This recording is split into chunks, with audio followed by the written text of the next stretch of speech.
இந்த நாளிலே நாம் தேவனுடைய செய்திக்கு போகிறோம். அவர் நேற்றும் இன்றும் என்றும் மாறாதவராய் இருக்கிறார். அவர் கிருபையிலும் என்றைக்குமே மாற மாட்டார். ஆதியும் அந்தமும் அல்பாவும் ஒமேகாவும் ஆன தேவன். அவர் என்னென்றைக்குமாய் அவர் கிருபை வைத்திருக்கிற தேவன். ஒருவருக்கு ஒரு நாள் கைப்பிரதை கொடுத்தேன். அவர் சொன்னார், இதை ஏன் எனக்கு கொடுக்குற அப்படின்னு. நான் சொன்னேன், இயேசு நல்லவர், அவர் கிருபை என்றும் உள்ளதுன்னு சொன்னேன். அது உண்மையனா ஏன் அந்த ஆண்டவர் ஆதாம் ஏவாளை அந்த ஏதேன் தோட்டத்தை விட்டு துரத்தி விட்டார்? அது சொல்லு. அவர் நல்லவரே கிடையாது, அவர் கிருபையுள்ளவரே கிடையாது. அப்படி கூட ஒரு எண்ணமும் ஜனங்கள் மத்தியில் இருந்துக்கிட்டு தான் இருக்குது. ஏன்னா தேவன் எவ்வளவு நல்லவர் என்று அவருடைய கிருபையை பற்றி நாம் அறிந்திருக்க வேண்டும். அதனால தான் இந்த கிருபையை பற்றி உங்களுக்கு நான் இந்த நாட்டில் போதித்து கொண்டிருக்கிறேன். பழைய ஏற்பாட்டிலே நாம் பார்க்கும்போது கர்த்தர் அடிக்கிறவரும் கொள்ளுகிறவருமாக இருக்கிறாரு என்று நாம் பார்க்கிறோம். ஆனால் அதே தேவன் புதிய ஏற்பாட்டிலே கர்த்தர் அடி வாங்குகிறவரும் மனுஷராலே கொல்லப்படுகிறவருமாக இருக்கிறார். இது எப்படி? அதுதான் கிருபை. அல்லேலூயா. அப்போ அவர் அங்கே அடிக்கிறவரும் கொல்லுகிறவருமாக இருப்பதும் கூட ஒரு கிருபை தான். இங்கே அடி வாங்குகிறவரும் அவர் மனுஷரால் கொல்லப்படுவதுமே தேவன் நம்மேல் வைத்திருக்கிற கிருபை தான். இதை முதல்ல புரிந்து கொள்ள வேண்டும். 2 ராஜாக்களின் புஸ்தகம் 1ஆம் அதிகாரத்தில் ஒரு சம்பவம் இருக்குது. 2ஆம் வசனத்தை வாசிங்க. அகசியா சமாரியாவில் இருக்கிற தன் மேல் வீட்டிலிருந்து கிராதியின் வழியாய் விழுந்து வியாதிப்பட்டு, இந்த வியாதி நீங்க பிழைப்பேனா என்று எக்ரோனின் தேவனாகிய பாகால் சேபுவிடத்தில் போய் விசாரியுங்கள் என்று ஆட்களை அனுப்பினான். கர்த்தருடைய தூதன் திஸ்பியானாகிய எலியாவை நோக்கி, நீ எழுந்து சமாரியாவுடைய ராஜாவின் ஆட்களுக்கு எதிர்பட போய், இஸ்ரவேலின் தேவன் இல்லை என்றால் நீங்கள் எக்ரோனின் தேவனாகிய பாகால் செபுவிடத்தில் விசாரிக்கப் போகிறீர்கள். இது நிமித்தம் நீ ஏறின கட்டிலிலிருந்து இறங்காமல் சாகவே சாவாய் என்று கர்த்தர் சொல்லுகிறார் என்பதை அவர்களோட சொல் என்றான். அப்படியே எலியா போய் சொன்னான். இஸ்ரவேல் ராஜாவாய் இருந்தவன் தான் இந்த அகசியா. இஸ்ரவேல் என்று பேர் வைத்ததே கர்த்தர் தான். இஸ்ரவேலின் தேவன், இஸ்ரவேலின் ராஜா என்று தேவனுடைய நாமம் விளங்கி கொண்டிருக்கிறது. தேவன் ஆபிரகாம் என்கின்ற ஒரு மனிதனை தேர்ந்தெடுத்து அவனை பரிசுத்தப்படுத்தி அவனுடைய பிள்ளைகளுக்குள்ளே ஈசாக்கு, யாக்கோபை பரிசுத்தப்படுத்தி அவனுக்கு இஸ்ரவேல் என்று பேர் வைத்து அவனுடைய குமாரர் 12 பேரையும் தேவன் ஆசீர்வதித்து அவனுடைய வம்சத்தை அப்படியே பராமரித்து பெருக பண்ணி பராமரித்து பாதுகாத்து வருகிறார்.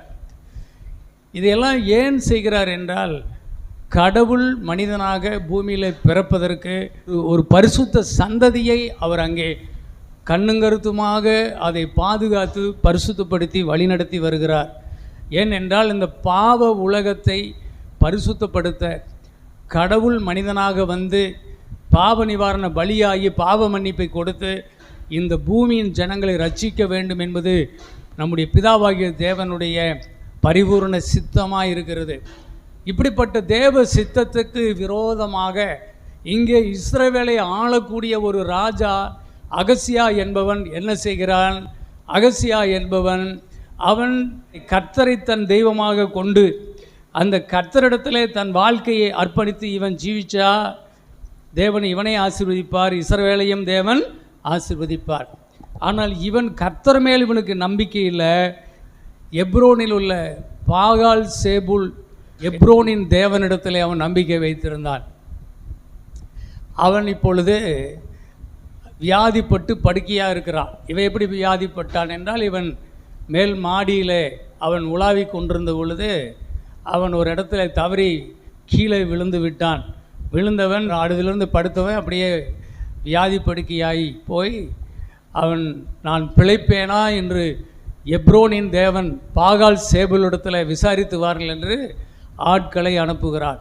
இதை பார்த்து கொண்டிருந்த தேவன் என்ன செய்தார் தெரியுமா? கர்த்தருடைய தூதன் எலிசா கிட்ட போய் சொல்கிறாரு, எலிசா நீ எழும்பி புறப்பட்டு நீ அவர்களுக்கு எதிர்கொண்டு போய் சொல்லு, இஸ்ரவேலிலே தேவன் இல்லை என்றால் பாகால் சேபுல் இடத்துல, எப்ரோனின் தேவனிடத்துல உன்னை நீ பிழைப்பாயா என்று விசாரித்து கேட்கும்படி அனுப்புகிறாய். இது நிமித்தம் நீ சாகவே சாவாய், நீ படுத்த படுக்கையை விட்டு எழும்ப மாட்டாய், செத்து போவாய் என்று போய் சொல்லு அப்படின்னு சொல்லிட்டார். கர்த்தருடைய நோக்கம் இந்த பூமியிலே பாவம் செஞ்ச மனிதர்களை ரட்சிக்கிறதற்கு தன்னுடைய அன்புக்குமார் இயேசுவை ஒரே பேரான குமாரனை பூமிக்கு அனுப்பி அவர் மூலமாக பூமியை ரட்சிக்க, பூமியின் மக்களை ரட்சிக்க அவர் ஆசைப்பட்டிருக்கிறார்ல. அந்த ஆசைக்கு விரோதமான ஒரு செய்கையை இஸ்ரவேல் தேசத்துக்குள்ளே ஒரு ராஜாவே செய்து கொண்டிருப்பானே, ஆனால் தேவனுக்கு அது எவ்வளோ பெரிய மன வருத்தத்தை உண்டு பண்ணும். அதனால தான் கர்த்தர் இந்த வார்த்தையை சொல்லி அனுப்பினார். அதுக்கு பிறகு என்ன நடந்துச்சுன்னா, அந்த ராஜா கிட்ட போய் அந்த சேவகன் போய் சொல்லுகிறார், ராஜாவே, இப்படி நான் போய் கொண்டிருந்த போது வழியிலே ஒரு மனிதன் வந்து இஸ்ரவேலில் தேவன் இல்லை என்று சொல்லியா எப்ரோனின் தேவனிடத்துக்கு விசாரிக்க போகிறாய் என்று கேட்டு, அவன் அகசியா தன் படுக்கையிலே அவர் செத்து போவான்னு போய் சொல்லு அப்படின்ட்டார். ராஜாவே, இதுதான் செய்தின்னு சொன்னார். அவன் எப்படி இருப்பான்? அவன் தோல் மயிர் உள்ள ஒரு உடையை அணிந்து வார்க்கச்சையை கட்டி கொண்டு இருந்தான். அப்படியானால் அவன் எலியாதான் என்று அறிந்து போய் எலியாவை கூட்டிகிட்டு வாங்கன்னு சொல்லி ஒரு தலைவனையும் ஒரு 50 போர்ச்சரையும் வைத்து அங்கே அனுப்புகிறார். எலியா ஒரு மலை மேலே ஜெபம் பண்ணி கொண்டு இருந்தார். அங்கே போய் அந்த தலைவன் தன் 50 பேரோடு, அகசியா ராஜா உங்களை அழைக்கிறார் வாங்க அப்படின்னு சொல்லி கூப்பிட்றான். அவனுக்குள்ளே அது அவ்வளோ ஒரு மரியாதையாக தெரியல. 9:10 படிங்க. அவனிடத்திற்கு ஒரு தலைவனையும் அவனுடைய 50 சேவகரையும் அனுப்பினான். மலையின் உச்சியில் உட்கார்ந்திருக்கிற அவனிடத்தில் இவன் ஏறி போய், தேவனுடைய மனுஷனே, ராஜா உன்னை வர சொல்லுகிறார் என்றான். அப்பொழுது எலியா அந்த 50 பேரின் தலைவனுக்கு பிரதியுத்தரமாக, நான் தேவனுடைய மனுஷனானால் அக்கினி வானத்திலிருந்து இறங்கி உன்னையும் உன் 50 பேரையும் பட்சிக்க கடவது என்றான். உடனே அக்கினி வானத்திலிருந்து இறங்கி அவனையும் அவன் 50 பேரையும் பட்சித்தது. அதே மாதிரியே 11ஆம் வசனத்தில் மறுபடியும் அவனிடத்திற்கு வேறு தலைவனையும் 50 பேரையும் அந்த ராஜா அனுப்பி வைத்தான். அவனும் வந்து, தேவனுடைய மனுஷனே, ராஜா அவனை அழைக்கிறார், சீக்கிரமாக நீ இறங்கி வா அப்படின்னு சொல்லி சொன்னான். சொன்ன உடனே தேவனுடைய மனுஷனுக்கு இவ்வளோதான் மரியாதையா? அப்போது நீங்கள் எப்ரோனின் தேவனையும் பாகால் சேபுலுக்கும் அவ்வளோ மரியாதை கொடுப்பீங்க, அவன் ஆசாரியர்களுக்கெல்லாம் மரியாதை கொடுப்பீங்க, ஆனால் தேவனுடைய மனுஷன் உனக்கு அவ்வளோ அற்பமாக போச்சா? 12ஆம் வசனத்தை படிச்சிருங்க. எலியா அவர்களுக்கு பிரதியுத்தரமாக, நான் தேவனுடைய மனுஷனானால் அக்கினி வானத்திலிருந்து இறங்கி உன்னையும் உன் 50 பேரையும் பட்சிக்க கடவது என்றான். உடனே தேவனுடைய அக்கினி வானத்திலிருந்து இறங்கி அவனையும் அவன் 50 பேரையும் பட்சித்தது. Praise the Lord. அப்போ அதுவும் முடிஞ்சு போச்சு. அப்போ 3வது முறையாக அந்த அகசியா ராஜா மீண்டும் ஒரு தலைவனையும் 50 பேரையும் அங்கே தேவனுடைய மனுஷனிடத்தில் அனுப்புகிறான். இப்பொழுது இந்த தலைவனும் 50 பேரும் என்ன செய்கிறாங்க? கொஞ்சம் உஷாராயிட்டாங்க. நாம் ராஜான்னு அவருக்கு மதிப்பு கொடுக்கலாம், ஆனால் அதைவிட தேவனுடைய மனுஷன் உயர்ந்தவர். தேவனுடைய மனுஷனிடத்தில் நம்ம ஜாக்கிரதையாக நடந்துக்கிட்டால் நம்ம உயிர் தப்போம், இல்லைன்னா போச்சுன்னு சொல்லி இவன் அங்கேருந்து வரும்போதே இவன் புரிஞ்சுக்கிட்டான். புரிஞ்சு அதையே சரிப்படுத்தி கொள்கிறான். இப்போ அவன் வந்து கேட்குறான் பாருங்க, 13, 14. திரும்பவும் 3ஆம் தரம் ஒரு தலைவனையும் அவனுடைய 50 சேவகரையும் அனுப்பினான். இந்த 3ஆம் தலைவன் ஏறி வந்தபோது எலியாவுக்கு முன்பாக முழங்காட்படியிட்டு அவனை வேண்டிக் கொண்டு, தேவனுடைய மனுஷனே, என்னுடைய பிராணனும் உமது அடியாராகிய இந்த 50 பேரின் பிராணனும் உமது பார்வைக்கு அருமையாயிருப்பதாக. இதோ அக்கினி வானத்திலிருந்து இறங்கி முந்தின 2 தலைவரையும் அவருடைய 50 சேவகரையும் பட்சித்தது. இப்போதும் என்னுடைய பிராணன் உமது பார்வைக்கு அருமையாயிருப்பதாக என்றான். அப்பொழுது கர்த்தருடைய தூதன் எலியாவை நோக்கி, அவனோடு கூட இறங்கிப்போ, அவனுக்கு பயப்படாதே என்றான். அப்படியே அவன் எழுந்து அவனோடே கூட ராஜாவினிடத்திற்கு இறங்கி போய் அவனை பார்த்து, இஸ்ரவேலே, தேவன் இல்லை என்றா நீ எக்ரோனின் தேவனாகிய பாகால் சேபூபிடத்தில் விசாரிக்க ஆட்களை அனுப்பினாய்? ஆதலால் நீ ஏறின கட்டிலிலிருந்து இறங்காமல் சாகவே சாவாய் என்று கர்த்தர் சொல்லுகிறார் என்றான். எலியா சொன்ன கர்த்தருடைய வார்த்தையின்படியே அவன் இறந்து போனான். அவனுக்கு குமாரன் இல்லாத போதும்.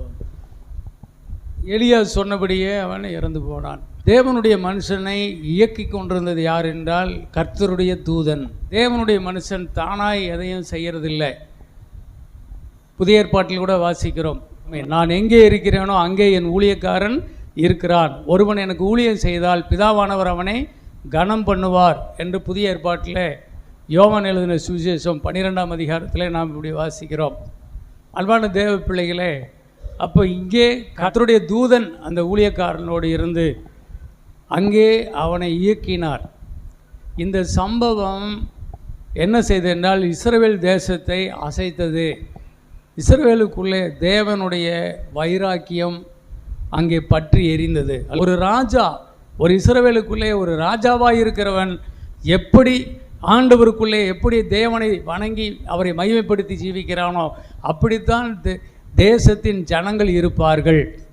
ஒரு ராஜாவே சீர்கெட்டு போய் அவன் தேவனை அற்பமாக எண்ணிட்டு அந்நிய தேவர்களுக்கு தூபம் காட்டி அவன் ஜீவிக்கிறவனாக இருந்தால் தேசமும் ஜனங்களும் தேவனுக்கு முன்பாக எவ்வளவு வருத்தத்தை உண்டு பண்ணுகிறவர்களாக இருப்பார்கள், நினச்சி பாருங்கள். அதனால தான் தேவனுடைய இந்த கோபம் அங்கே இருக்கிறது. ஏனென்றால் வேண்டும், பூமியின் குடிகளை நீங்கள் எல்லாரும் கர்த்தரை ஆராதிக்க வாருங்கள் அப்படின்னு அந்த இஸ்ரவேல் தேசத்திலிருந்து தான் பூமி முழுவதுக்கும் அந்த சத்தம் போகுது.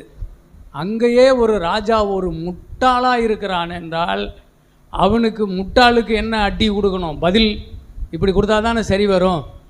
அப்போ தேவன் நல்லவரா கெட்டவரா சொல்லுங்கள்? இதை கூட படிச்சுட்டு என்னம்மா அங்கே தேவன் அப்படி செய்யலாங்களா, தேவன் எப்படிங்க வானத்திலிருந்து அக்னி இறக்கி அழிக்கலாம் சொல்லுவாங்க. தேவனை குறித்து ரொம்ப பேருக்கு ஒரு இளக்காரமாக இருக்குது. அவர் இரக்கமுள்ளவர் தானே அப்படின்னு இளக்காரமாக நினச்சிக்கிட்டு அவரையும் அவருடைய ஊழியத்தையும் அவருடைய சமூகத்தை அலட்சியம் பண்ணுகிற மக்கள் இருக்கிறார்கள். இப்போ என்ன பண்ணுறது? அப்போ அவர்கள் விளங்கி கொள்ளத்தக்கதாக அவர்கள் பாஷையிலேயே என்ன செய்கிறோம், அவங்களுக்கு ஒரு பதில் கொடுக்கணும். அதான் இப்போ தராரு. அல்லையிலே சொல்லுங்க பார்ப்போம். இப்போ இந்த மாதிரி பண்ணுறதுனாலேயே பாருங்கள், அவனுக்கு குழந்தை இல்லை. அவர் செத்து போன பிறகு அடுத்தது இஸ்ரவேலுக்கு ராஜா ஒரு வம்சம் இல்லை. யூதாவின் ராஜாவினுடைய மகன் யோராம் வந்து அந்த ஸ்தானத்தில் அவன் ராஜாவானான். 17ஆம் வசனத்தில் வாசிக்கிறோம். அப்போ கர்த்தருக்கு ஸ்தோத்திரம். இப்படிப்பட்ட ஒரு துன்மார்க்கனுடைய வம்சம் எதுக்கு நமக்கு? அதனால தான் தேவன் அந்த கர்ப்பத்தை அடைக்கிறார். ஒரு ராஜாவுக்கு ஏன் குழந்தை கொடுக்கலம்பாங்க. அந்த ராஜா ஏன் ஒழுக்கமாக இல்லை? அந்த ராஜா ஏன் தேவனை ஆராதிக்கிறவனா இல்லை? அந்த ராஜா ஏன் கர்த்தருடைய தேசத்தில் கர்த்தருக்கு மரியாதை கொடுக்கிறவனா அவன் வாழலைன்னு எவனும் கேட்க மாட்டான். கர்த்தர் எப்பொழுதும் நீதியை செய்கிற தேவன். அல்லையிலே சொல்லுங்க பார்ப்போம். நீதியை செய்கிற தேவன். வானமும் பூமியும் அது நிறைவும் யாருடையதுங்க? கர்த்தருடையது. அதை தூக்கி அந்நிய தேவனுக்கு மதிப்பு கொடுத்தால், மரியாதை கொடுத்தால் கர்த்தர் அதை ஏற்றுக்கொள்ள மாட்டார். என் துதியை விக்கிரகங்களுக்கு வேறு ஒருவருக்கும் நான் கொடுக்கவே மாட்டேன் என்று சொல்லுகிறார். நானும் நீங்களும் கூட இதில் நல்ல பாடம் கற்றுக்கொள்ள வேண்டும். என்றென்றைக்குமாய் தேவன் ஒருவரே நமக்கு கர்த்தராக இருப்பாராக. எனக்கும் என் குடும்பத்துக்கும் எனக்கு பின்வரும் என் சந்ததிக்கும் கர்த்தரே ராஜாவாக இருக்க வேண்டும். எத்தனை பேர் அது விரும்புகிறீங்க? அது நல்லது. அது தேவனுடைய நீதி என்று சொல்கிறவங்க சத்தமாக ஒரு அல்லேலூயா சொல்லுங்க. ஆமே ஆமே, ஒத்துக்கொள்ளுங்க. தேவன் தப்பு செய்ய மாட்டார். தேவனுடைய நீதியில் அவர் ஒரு சின்ன களங்கம் கூட அவர் இருக்காது. அவர் நீதியுள்ள ராஜா. அவருடைய சிங்காசனம் நீதியினால் ஸ்திரப்பட்டிருக்கிறது என்று எழுதியிருக்கிறது. அவரை மட்டும் யாருமே தப்பாக சொல்லக்கூடாது. உலகத்தான் சொல்லிட்டு போகிறான். தேவனுடைய சபை, கர்த்தரை அறிந்திருக்கிற பிள்ளைகள், தேவன் எதை செய்தாலும் அவர் நீதியாய் தான் செய்வார், நேர்மையாக தான் செய்வார், உண்மையாய் பரிசுத்தமாய் தான் செய்வார். அவருடைய செய்கையை நான் குற்றப்படுத்த மாட்டேன். ஆமீன் சொல்லிருங்க பார்ப்போம். ஆமேன். லூக்கா எழுதின சுவிசேஷம் 9ஆம் அதிகாரம் 53, 56 படிங்க. இதே சம்பவத்தை தான் இயேசு கிறிஸ்துவின் இடத்துல சீசர்கள் கேட்டுக்கொள்கிறாங்க. படிங்க. அவர் எருசலேமுக்கு போக நோக்கமாய் இருந்தபடியினால் அவ்வூரார் அவரை ஏற்றுக்கொள்ளவில்லை. அவருடைய சீசராகிய யாக்கோபும் யோவானும் அதை கண்டபோது, ஆண்டவரே, எலியா செய்தது போல வானத்திலிருந்து அக்கினி இறங்கி இவர்களை அழிக்கும்படி நாங்கள் கட்டளையிட உமக்கு சித்தமா என்று கேட்டார்கள். அவர் திரும்பி பார்த்து, நீங்கள் இன்ன ஆவியுள்ளவர்கள் என்பதை அறியீர்கள் என்று அதட்டி, மனுஷகுமாரன் மனுஷருடைய ஜீவனை அழிக்கிறதற்கு அல்ல, ரட்சிக்கிறதற்கே வந்தார் என்றார். அதன் பின்பு அவர்கள் வேறொரு கிராமத்துக்கு போனார்கள். சரி, போதும். பாருங்க, இப்போ இங்கே என்ன நடக்குது? புதிய ஏற்பாட்டில் அதே சம்பவம் தான். அதே கர்த்தருடைய தூதனானவர் இயேசு கிறிஸ்து தான். இப்போ என்ன சொல்கிறாரு? அவர்கிட்ட சீசர்கள் கேட்குறாங்க, ஆண்டவரை, எலியா காலத்தில் இந்த 2 ராஜாக்கள் 1ஆம் அதிகாரத்தில் எலியா வானத்திலிருந்து அக்னி இறக்கி அழிச்சிட்டார்ல, இப்போ உங்களுக்கு விரோதமாக, உங்கள் வார்த்தைக்கு விரோதமாக இந்த ஜனங்கள்லாம் எதிர்த்து நிற்கிறாங்களே, இவங்களை அக்னியை இறக்கி இந்த பட்டணத்தை இந்த கிராமத்தை அழிச்சிட்டு போயிடலாமா? அழிச்சிடலாமே. அவ்வளோ கோபம் வந்துருச்சு. வேண்டாம், நீங்கள் என்ன ஆவி உடையீர்கள் என்று அறியீர்களா? அந்த நாட்கள் வேற, அந்த ஏற்பாடு பழைய ஏற்பாடு. இப்பொழுது புதிய ஏற்பாடு தொடக்கத்தில் இருக்கிறோம். அல்லேலூயா சொல்லுங்க பார்ப்போம். புதிய ஏற்பாட்டினுடைய நாயகர் இயேசு கிறிஸ்து. பழைய ஏற்பாட்டில் தேவனுடைய காரியங்கள் நீதியானவைகள், அப்படி தான் விளங்குச்சு. ஆனால் இப்போ புதிய ஏற்பாட்டில் கர்த்தர் என்ன செய்கிறார் என்றால், இல்லையா, அந்த ஆசாரியன் சொன்னால, பிரதான ஆசாரியன், ஜனங்க எல்லாரும் சாவதை விட இந்த ஒரு மனுஷன் சாவது நல்லது என்று சொல்லி சொன்னான். நம்ம இப்படியே விட்டுட்டோம்னா ரோமர்கள் வந்து நம்ம ஜனங்க எல்லாரையும் கொன்னுருவானுங்க. அப்படி நாம் ஜனங்கள் எல்லாருமே சாவதை விட இந்த ஒரு மனுஷன் இயேசு கிறிஸ்துவை கொன்று போடுவது நல்லது என்று சொன்னபோது ஜனங்க எல்லாரும் ஏற்றுக்கிட்டு அவரை சிலுவையில் அறையும் என்று அடித்து இழுத்துட்டு போய் அவரை பலியாக்குனாங்க. மோசையின் மூலம் நியாயப்பிரமாணம் தீர்க்க தரிசனங்கள் வந்துச்சு. ஆனால் இயேசு கிறிஸ்துவின் மூலமாக கிருபையும் சத்தியமும் வந்திருக்கிறது. ஆகவே இந்த கிருபையும் சத்தியமும் மனுஷர்களை கொல்ல அல்ல, மனுஷர்கள் எல்லாருக்காகவும் தன்னையே ஜீவ பலியாக ஒப்பு கொடுக்க வந்திருக்கிறது. ஆகவே நான் அவர்களை அழிக்க அல்ல, அவள் ரட்சிக்கவே நான் வந்திருக்கிறேன். நான் அவர்களுக்கு ஊழியம் செய்யவும் அவர்களுக்காக என்னை பலியாக ஒப்பு கொடுக்கவுமே நான் வந்திருக்கிறேன் என்று இயேசு சொன்னார். பழைய ஏற்பாட்டில் ஆண்டவர் அடிக்கிறவரும் கொல்லுகிறவருமாய் காணப்பட்டாலும் அது தேவ நீதி, அது தேவனுடைய கிருபை. அதே போல் புதிய ஏற்பாட்டில் ஆண்டவராகிய இயேசு கிறிஸ்து அடிக்கப்பட்டாலும் மனுஷராலே கொல்லப்பட்டாலும் அதுவும் தேவனுடைய நீதி, அதுவும் தேவனுடைய கிருபை. ஆதியாகமம் 1ஆம் அதிகாரம் 2ஆம் அதிகாரத்தை நாம் படிக்கும்போது, ஆதாம் ஏவாள் தேவனுக்கு முன்பாக இருந்தார்கள். தேவனுக்கு முன்பாக தன் முகத்தை காட்டி தேவனை சந்தோஷப்படுத்தி கொண்டிருந்தார்கள். அப்பொழுதெல்லாம் இந்த உலகத்தில், இந்த பூமியில் எந்த பிரச்சனையும் இல்லை. ஆனால் அடுத்தது 3ஆம் அதிகாரத்தில் வந்த பொழுது அவர்கள் ஆதாமும் ஏவாளும் பிசாசுனுடைய வார்த்தையை கேட்டு அவர்கள் சாப்பிடக்கூடாது என்று தேவன் விலக்கி வைத்த கனியை அவர்கள் மீறி பறித்தெடுத்து அதை சாப்பிட்டபடியினாலே தேவனுடைய கட்டளைகளை மீறுகிற ஒரு பாவமாய் அது இருந்தது. தேவனுக்கு முன்பாக தன் முகத்தை காட்ட முடியாமல் மறைத்து கொள்ளுகிறார்கள். இந்த பாவத்தின் வழியாகத்தான் சாத்தான் அந்த பிள்ளைகளுடைய மனசில் உள்ள புகுந்தான். தேவ பிள்ளைகளுடைய நன்மைகளை எல்லாம் அழிச்சு தீர்த்துருவான். அவர்கள் ஜீவனையும் அழிச்சிருவான். பாவத்தின் சம்பளம் என்னங்க? மரணம். ஆதியாகமம் புஸ்தகம் 3ஆம் அதிகாரம் 22 படிங்க. நல்லா ஆண்டவரைய ஆதாமை ஏவாளையும் ஏதேன் தோட்டத்தை விட்டு துரத்தி விட்டார். இந்த கேள்விக்கு இப்போ பதில் வருது பாருங்கள். அது தேவனுக்குள்ளே தேவன் நமக்கு செய்திருக்கிறது நல்லதா கெட்டதா என்பதை இப்போ வாசிங்க. ஆதியாகமம் புஸ்தகம் 3ஆம் அதிகாரம் 22 படிங்க. பின்பு தேவனாகிய கர்த்தர், இதோ மனுஷன் நன்மை தீமை அறியத்தக்கவனாய் நம்மில் ஒருவரைப் போல் ஆனான். இப்பொழுதும் அவன் தன் கையை நீட்டி ஜீவ விருட்சத்தின் கனியையும் பறித்து புசித்து என்றைக்கும் உயிரோடிராதபடிக்கு செய்ய வேண்டும் என்று அவன் எடுக்கப்பட்ட மண்ணை பண்படுத்த தேவனாகிய கர்த்தர் அவனை ஏதேன் தோட்டத்திலிருந்து அனுப்பிவிட்டார். அவர் மனுஷனை துரத்திவிட்டு ஜீவ விருட்சத்திற்கு போகும் வழியை காவல் செய்ய ஏதேன் தோட்டத்திற்கு கிழக்கே கேருபீன்களையும் வீசிக்கொண்டிருக்கிற சுடரொளி பட்டயத்தையும் வைத்தார்.